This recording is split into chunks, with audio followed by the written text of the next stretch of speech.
नमस्कार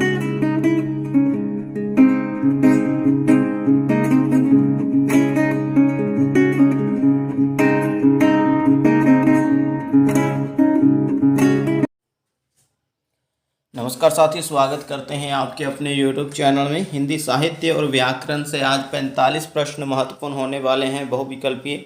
और 1505 प्रश्न अभी तक हम जितने भी वीडियो श्रृंखला लाए हैं आपके लिए वो कर लिए हैं साथियों, ठीक है। और आज 45 प्रश्न जो मिलाकर हमारे 1550 प्रश्न हो जाएंगे और भाग 31वां आपके सामने हम प्रस्तुत कर रहे हैं इस वीडियो के माध्यम से।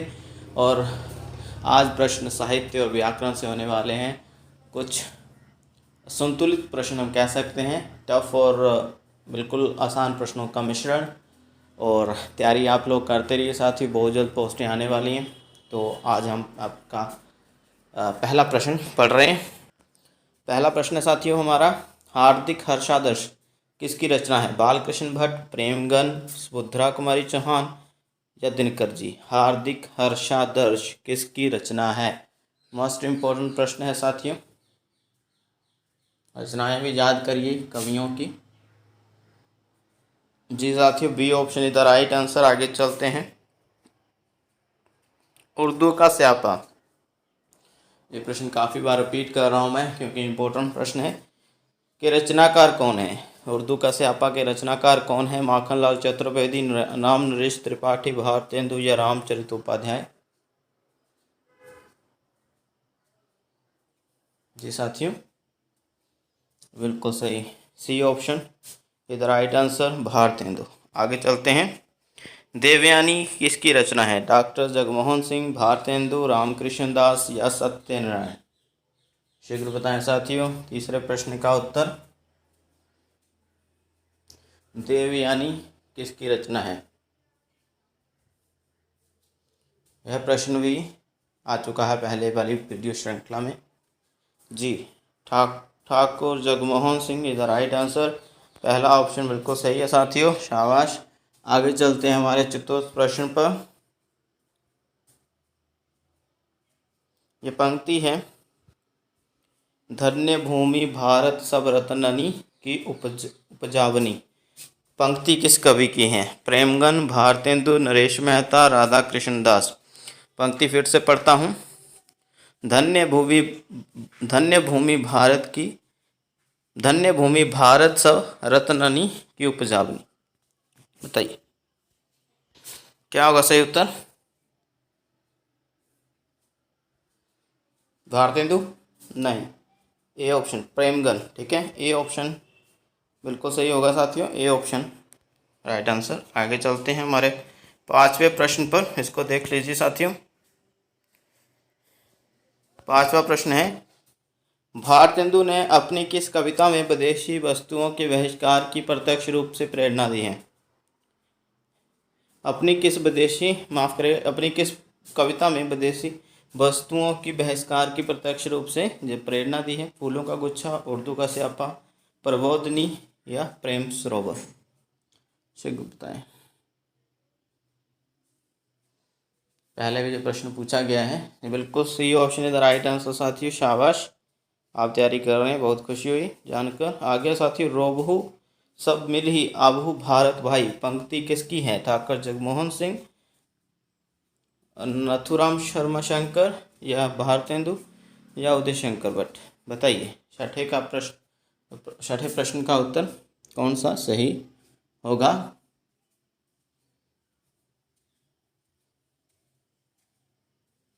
जी साथियों, C option is right answer, Bharatendu Harishchandra की पंक्ति है भारत दुर्दशा से। आगे चलते हैं हमारे सातवें प्रश्न पर साथियों। सातवां प्रश्न आप देख लीजिए तनिक, जी देख लीजिए साथियों सातवां प्रश्न। जी हाँ, सातवां प्रश्न है, इनमें से भारतेंदु हरिश्चंद्र के काव्य की विशेषता नहीं। राष्ट्रीय का स्वर, लोकगीत की शैली पर सामाजिक कविता, उपरोक्त सभी या प्रकृति के उद्दीपन रूप का चित्रण। बताइए साथियों जो विशेषता नहीं है भारतेंदु हरिश्चंद्र के काव्य की।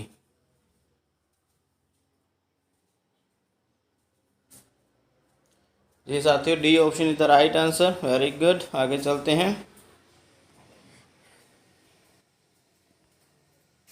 अगला प्रश्न काफ़ी ज़्यादा इंपॉर्टेंट है साथियों, देखिए तनिक इसको। पूरी अमी की कटोरिया सी, चिरजीवों विक्टोरिया रानी, समस्या के पूरा होने पर किस कवि को सुकवि की उपाधि प्रदान की गई? भारतेंदु, मैथिली शरण गुप्त, अंबिका दत्त व्यास या श्रीधर पाठक? फिर से प्रश्न पढ़ देता हूँ। पूरी अम्मी की कटोरिया सी, चिरजीवों विक्टोरिया रानी, ये समस्या के पूरा होने पर किस कवि को सुकवि की उपाधि प्रदान की गई? बताइए। ऑप्शन आपके सामने। 8वां प्रश्न है।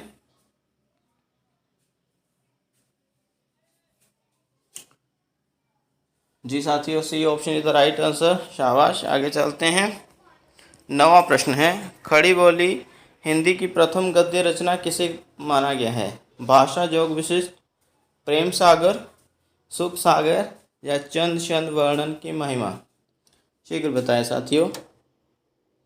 खड़ी बोली हिंदी की प्रथम गद्य रचना, ऐसे सभी रचनाएं जो खड़ी बोली में ही हैं, लेकिन प्रथम बताइए।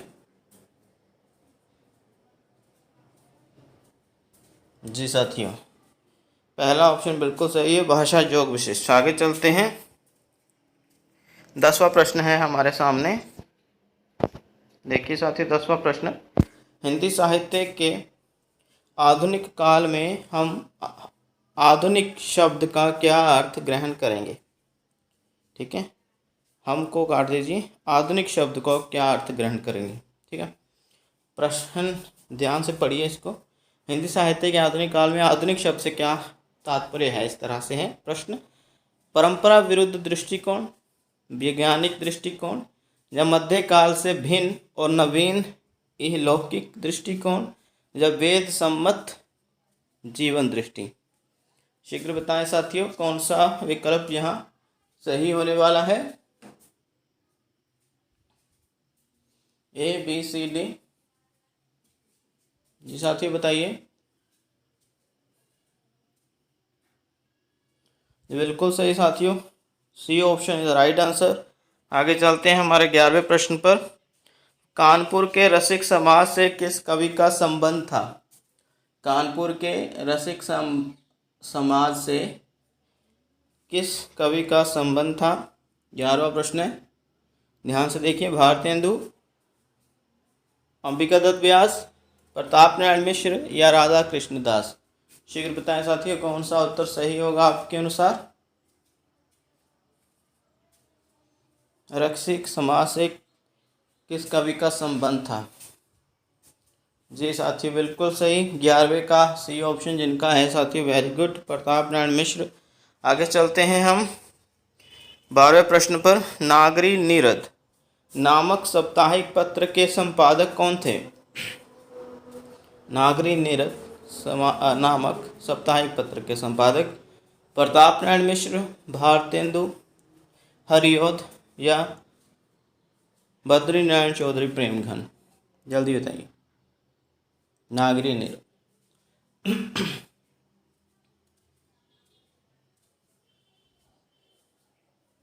जी साथियों, D option is the right answer. Anand Kadambini और माफ करेगा, नागरी नीरद, इनकी दो पत्रिकाएं।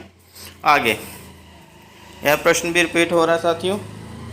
तो कौन सा हिंदी कवि अब्र उपनाम से उर्दू में कवि लिखता था? कौन सा हिंदी कवि अब्र उपनाम से उर्दू में कविता लिखता था? ठीक है, भारतेंदु, श्रीधर पाठक, अंबिका दत्त व्यास या प्रेमघन? शीघ्र बताएं साथियों, 13वें प्रश्न का कौन सा उत्तर सही होगा? जी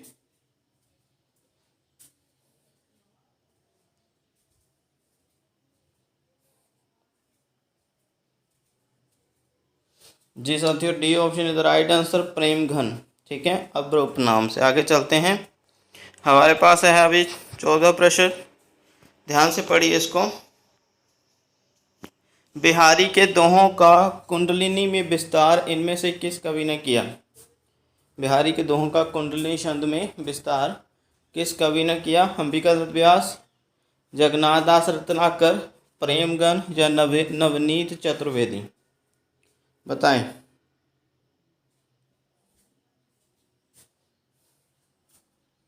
जी साथियों,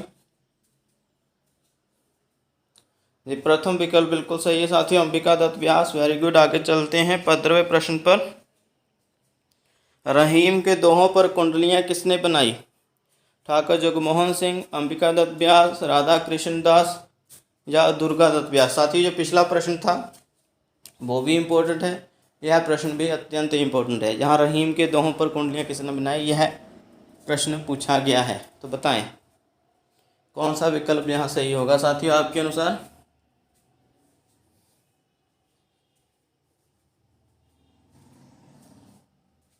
जी साथियों, C option is the right answer, Radha Krishna Das. अगला प्रश्न साथियों, फूलों का गुच्छा के रचनाकार कौन है? ठीक है, फूलों का गुच्छा, उदय शंकर भट्ट, राधा कृष्ण दास, भारतेंदु या निर्मल वर्मा? शीघ्र बताएं।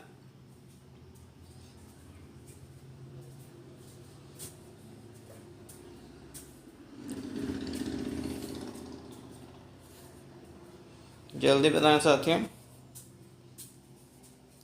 जी साथियों, C option is the right answer, Bharatendu ji. आगे चलते हैं हमारे 17वें प्रश्न पर। प्रेम संपत्ति लता के रचयिता कौन है? प्रेम संपत्ति लता, ठाकुर जगमोहन सिंह, गया प्रसाद शुक्ल, स्नेही, निराला जी या प्रसाद? बताएं साथियों कौन सा विकल्प जहां सही है? प्रेम संपत्ति लता। जी साथियों, A option is the right answer, Thakur Jagmohan Singh. आगे चलते हैं साथियों 18वें प्रश्न पर। बकरी विलाप किसकी रचना है? मैथिली शरण गुप्त, भारतेंदु, श्रीधर पाठक या मुक्कटधर पांडे?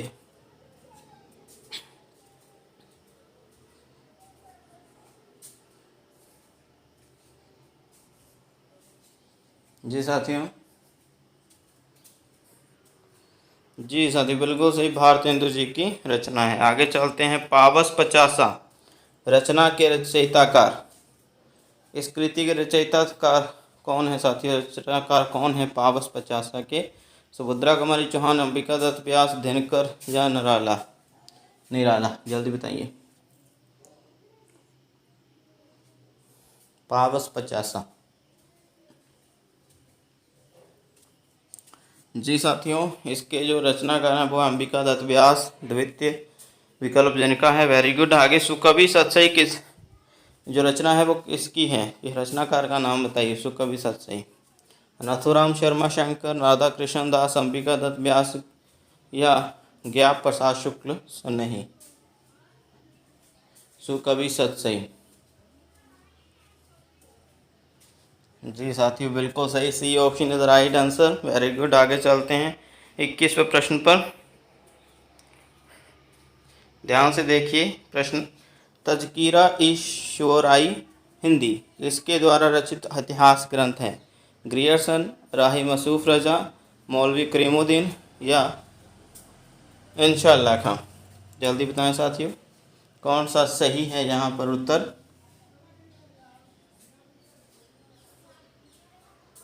ग्रियर्सन, राही मसूफ रजा, मौलवी करीमुद्दीन या इंशाअल्लाह खां? वेरी गुड साथियों, C option is the right answer, Maulvi Karimuddin. Very good.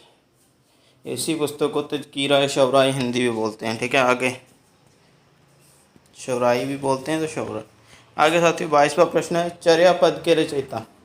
शबरपा, Sarappa, डोम्बिपा, Luipa? ये लेक्चरर कैडर में प्रश्न आया था, हिंदी लेक्चरर कैडर। चर्या पद के रचयिता? जी साथी बिल्कुल सही, शबरपा, ये ऑप्शन। वेरी गुड साथियों।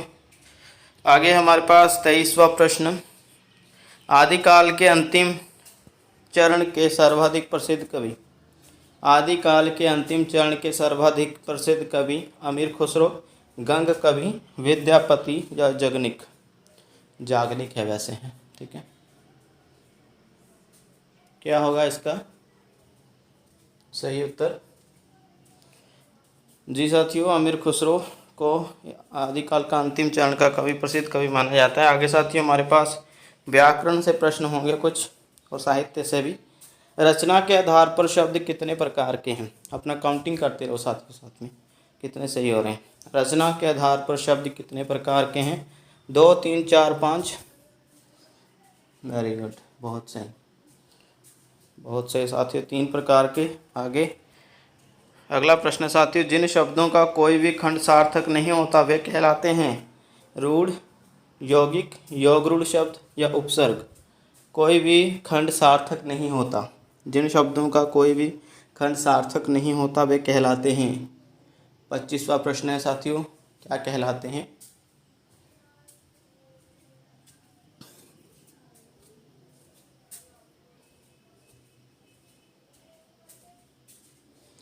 जी साथियों, A option is the right answer. जो माफ़ करिएगा, रूढ़ शब्द कहलाते हैं, ठीक है, खंड जिनका कोई भी सार्थक नहीं होता। आगे चलते हैं साथियों, वैद्यशाला।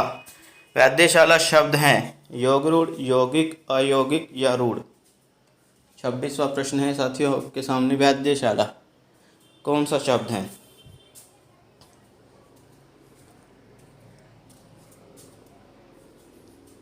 ये बिल्कुल सही साथियों, यौगिक शब्द है, बी ऑप्शन। शाबाश, वेरी गुड।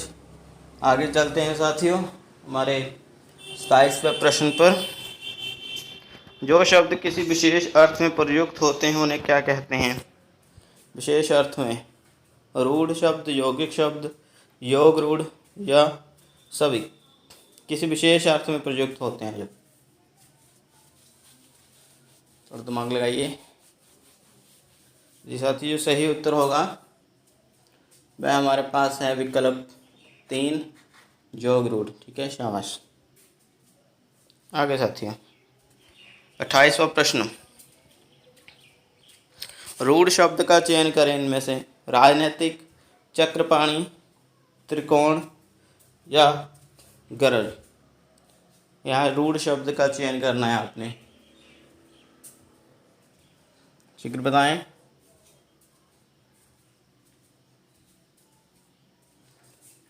जी साथियों, D option is the right answer, गरज, शाबाश। आगे चलते हैं 29वें प्रश्न पर। निम्नलिखित शब्दों में से सही यौगिक शब्द को चुनें। सही यौगिक शब्द कौन सा है निम्नलिखित शब्दों में? देखें साथियों, मेज, सहपाठी, चारपाई, घर।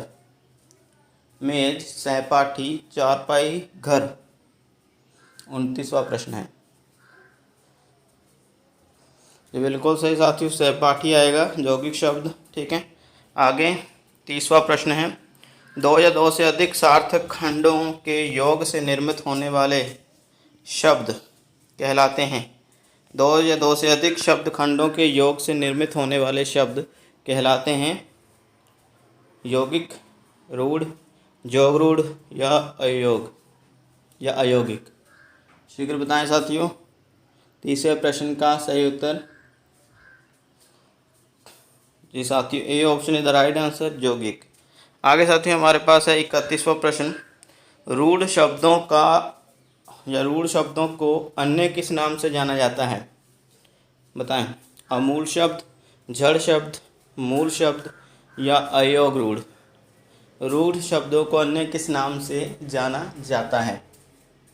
जी साथियों 31वां।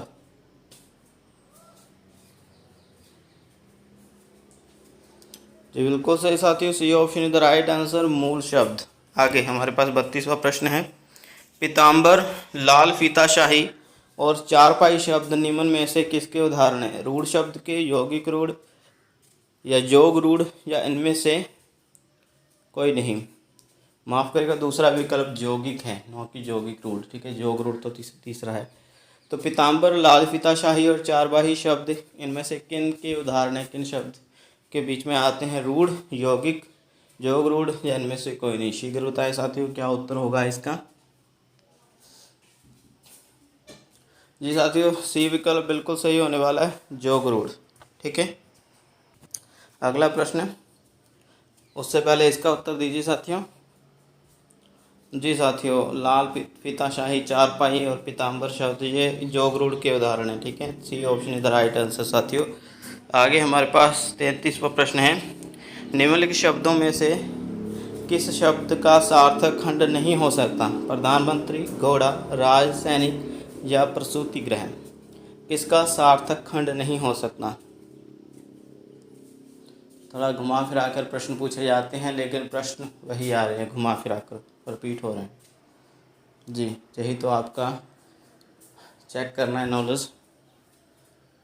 जी साथियों, B option is the right answer. जिस शब्द का कोई सार्थक खंड नहीं हो सकता, घोड़ा शब्द।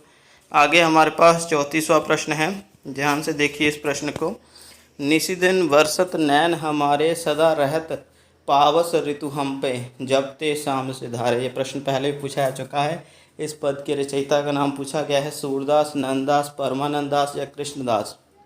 क्या होगा इसका सही उत्तर, बताएं।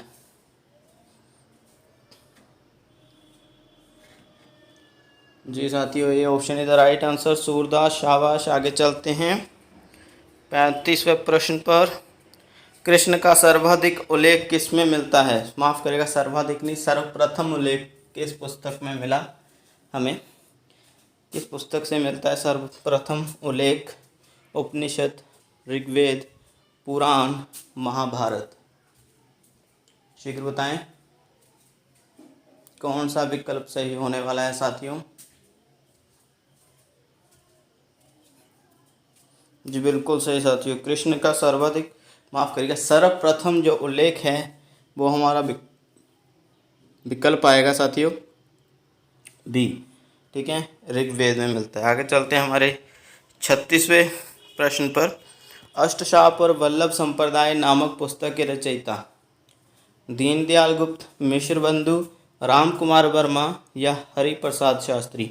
अष्टशाप और वल्लभ संप्रदाय नामक पुस्तक के रचयिता। पुस्तक इम्पोर्टेंट है साथियों, जी बताइए। जी बहुत सही साथियों, A option is the right answer, Deendayal गुप्त। आगे चलते हैं 37वें प्रश्न पर। शिल्पगत आधार पर दोहे से उल्टा छंद कौन सा है? शिल्पगत आधार पर दोहे से उल्टा छंद कौन सा है? रोला, चौपाई, सोरठा, बरवे छंद। ये आपको तो मालूम ही है, शिल्पगत आधार पर दोहे से उल्टा छंद बिल्कुल सोरठा है साथियों, very good. C option is the right answer.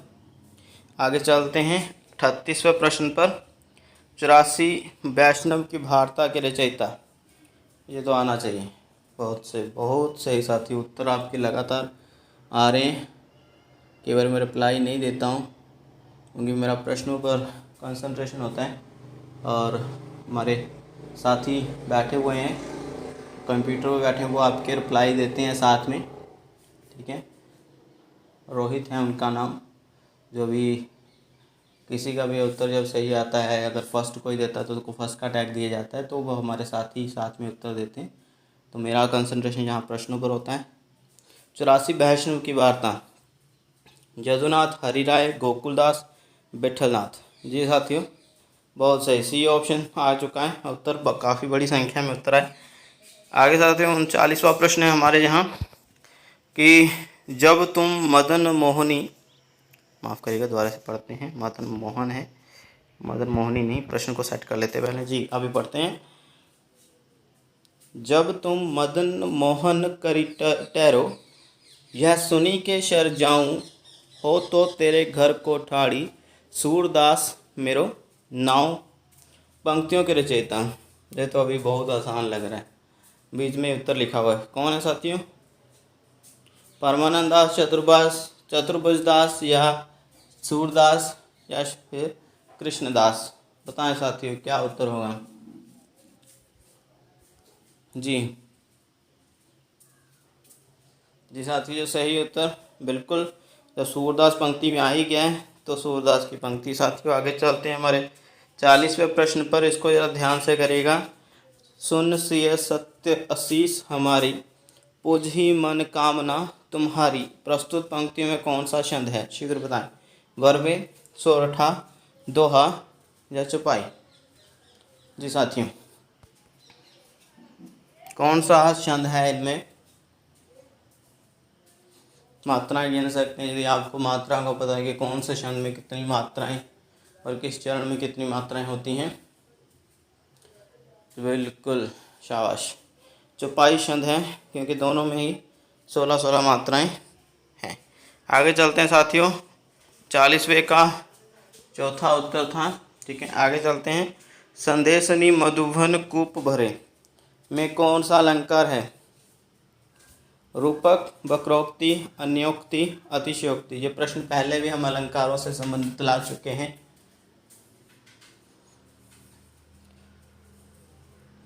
Shri Krishna के संदेशों से कुएं भरने की बात हुई है यहाँ। ठीक है, मतलब श्री कृष्ण के लिए जो संदेश भेजे हैं गोपियों ने मथुरा में, तो उससे कुएं भर गए हैं। कौन सा अलंकार? बिल्कुल, मैंने अभी बोला, अभी संदेशों से कैसे कोई कुएं भर सकता है, मैसेज से थोड़ी भर सकता। तो अतिशयोक्ति, जिनका उत्तर है डी ऑप्शन। वेरी गुड साथियों। आगे चलते हैं, 42वां प्रश्न, ध्यान से देखें। नमस्ते को संस्कृत में क्या कहते हैं? नमत, नमेरु, नमस्कार है या नमनम? जल्दी बताएं। नमस्ते, ABCD, कौन सा सही उत्तर होगा साथियों आपके अनुसार? बहुत सही, C option is the right answer, नमस्कार। ठीक है, आगे चलते हैं 43वें प्रश्न पर। जिस छंद के पहले और तीसरे चरणों में 13-13 और दूसरे तथा चौथे चरणों में 11-11 मात्राएं होती हैं, वह छंद कहलाता है? रोला, चौपाई, कुंडलियाँ, दोहा। शीघ्र बताएं। पहले और तीसरे में 13-13 और दूसरे और चौथे में 11-11 मात्राएं। तो बताएं साथियों, कौन सा छंद हुआ जहाँ? रोला, चौपाई, कुंडलियाँ या दोहा? जी बिल्कुल सही उत्तर आया साथियों आप लोगों का। 43वें का जो सही उत्तर आएगा वो आएगा दोहा छंद। ठीक है, D option is the right answer. 44वां प्रश्न, निम्न में से धनवान का विलोम शब्द बताइए। धनवान, अकिंचन, किंकर, कंचन, धनाढ्य। बताएं साथियों।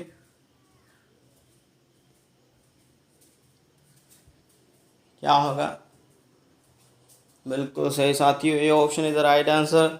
44वें का धनवान का जो विलोम होगा वो अकिंचन होगा साथियों। हमारे सामने अभी इस वीडियो का अंतिम प्रश्न, जिस क्लास का अंतिम प्रश्न है साथियों, 45वां प्रश्न। आदिकालीन साहित्य में वीर रस की रचनाओं में किस भाषा का प्रयोग किया गया? वीर रस की रचनाओं में आदिकालीन साहित्य में पिंगल, बुंदेली, डिंगल या प्राकृत? जी साथियों बताइए। जी साथियों,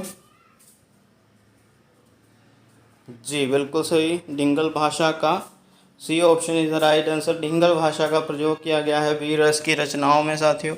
तो इस तरह से हमारे 45 प्रश्न समाप्त हुए और हमने 1550 प्रश्न कंप्लीट कर लिए। और यदि हमने जो आपके लिए वीडियो बनाई हैं आपने वो नहीं देखी हैं, जितने वीडियो श्रृंखला हम ला चुके हैं MCQ उसकी, वो प्लेलिस्ट में उसको रख दिया है, मैराथन वाली प्लेलिस्ट जो है। और इसके अतिरिक्त हमने डिस्क्रिप्शन में भी उनके लिंक दे रखे हैं साथियों, वो भी देख लीजिएगा। अंक बताइए साथियों, अंक बताएं साथियों अंक।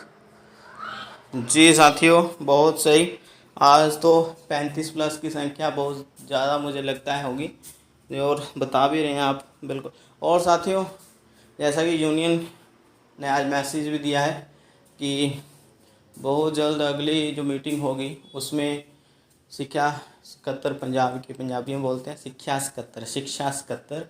ठीक है, तो सकत्तर को हिंदी में सचिव बोलते हैं, शिक्षा सचिव पंजाब के, वो कह रहे हैं कि हाँ अगली मीटिंग में हम पोस्टों की जानकारी देंगे आपको, हिंदी पंजाबी की। और SST के बारे में तो उन्होंने कहा है कि भैया हमारे पास पोस्टें ही नहीं हैं। मतलब उनका कहने का तात्पर्य है कि पोस्टें क्यों नहीं है, क्योंकि वो पहले ही इंग्लिश की पोस्टें इतनी निकाल चुके हैं। आपको पता ही है कि जो इंग्लिश वाले होते हैं उनका कम्बिनेशन, ज़्यादातर लोगों का जो इंग्लिश वाले होते हैं उनका कम्बिनेशन तो SST होता ही है। तो SST वालों का भी सर गया वहाँ पर। ठीक है, तो इसलिए नाम मात्र पोस्टें वो बोल रहे हैं। शिक्षा सचिव कृष्ण कुमार जी तो भ्रष्ट तंत्र फैला हुआ है हर तरफ। एसएसटी वालों की संख्या ही 17,000 प्लस है, ठीक है। तो ये एक नाकामयाबी हो रही है सरकार की, मैं कहता हूँ। और हिंदी पंजाबी का भी अगली मीटिंग में बताएंगे कितनी संख्या में दे सकते हैं वो पोस्ट, और जल्दी आएंगी साथियों, बिल्कुल आएंगी, टेंशन मत लीजिए, बस तैयारी अपनी फुल रखिए। जो लोग भी अंक बता रहे हैं साथियों 30 प्लस, 35 प्लस, 40 प्लस भी बता रहे हैं, बहुत सही। जो नहीं बता रहे हैं बहुत सही उनका भी, क्योंकि उन्होंने भी सही उत्तर दिए, मुझे मालूम है, सही उत्तर दे रहे थे वो। हमारे रोहित हैं साथ में बैठे हुए मेरे साथी, वो बताते रहते हैं कि बहुत ज़्यादा संख्या में सही उत्तर आते हैं आपके। और भैया बस तैयारी करते रहे, ठीक है ना। जिस दिन रुक गए उस दिन मुक गए, यही कहावत जो चलती है। मतलब मुक जाने का मतलब कि खाली नहीं रखना अपने आप को। पोस्टें आएँ कब आएँ इंतज़ार तो है, लेकिन अपनी ही तैयारी फुल रखिए, ठीक है ना। पढ़ तो आपने कंटेंट अपने सभी लिए हैं, सभी तरीके से आपने तैयारी कर ली, लेकिन बात जहाँ बनती है कि आपने उसमें एमसीक्यू के माध्यम से कितनी प्रैक्टिस करी है, ठीक है ना। हम क्यों गलत करते हैं वहाँ पर प्रश्न, क्योंकि हमने एमसीक्यूज़ की तैयारी नहीं करी होती, ठीक है। कंटेंट सभी भर लेते हैं, सभी रट्टे लगा लेते हैं साथी, ठीक है। तो इसलिए एमसीक्यूज़ देना बहुत आवश्यक है। मिलते हैं अगली वीडियो में साथियों, धन्यवाद।